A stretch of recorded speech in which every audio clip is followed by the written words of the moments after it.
नमस्कार प्रिय होमिओपाथ बंधुगण। होमिओ हिलिंग्सर यही अध्याय को आपण मानक डाक्टर विपिन सामंतरायर विनीत स्वागत।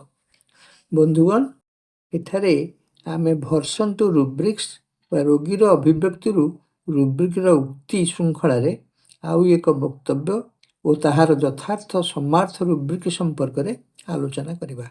रोगी कहे, जानले डाक्तर बाबू, मोर ये जो पतला झाड़ा है एथिपाई मु निजे आज्ञा दायी।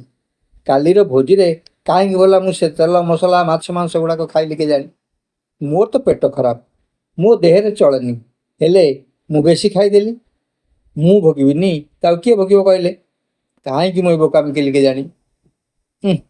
किंबा रोगी कह आज्ञा मोर तो थंडा देह, सांग पिला सांगे पड़ी मु काली नई रे कहीं पहरुली कहले मोरी भूल जो मोरी ज्वर है। सत्य डाक्तर बाबू, मु खूब निर्बोध।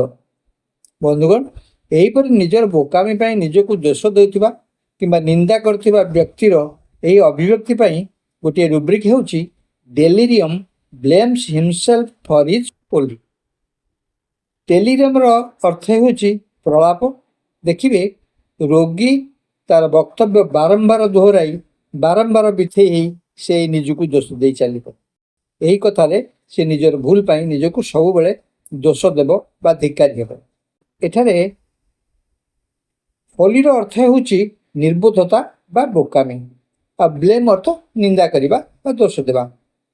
एक क्षेत्र में आम ये रुब्रिक टी व्यवहार करी रोगी को ओपीएम द्वारा उपकृत करिपरिबा। यही रुब्रिक ओपीएम होची सिंगल रेमेडी और अनेक समय यह चमत्कार फल प्रदान करता है। बंधुगण, ओपीएम यही रुब्रिक टी मन रखिले जेकोसी रोग स्थिति रे यही माइंड रुब्रिक टी प्रयोग करी आपण अव्यर्थ फल लाभ करें। आशा वीडियोटी को आपण लाइक शेयर और सब्सक्राइब करेंगे। एबे रहुछि परवर्ती अध्याय पुणी साक्षात। धन्यवाद, नमस्कार।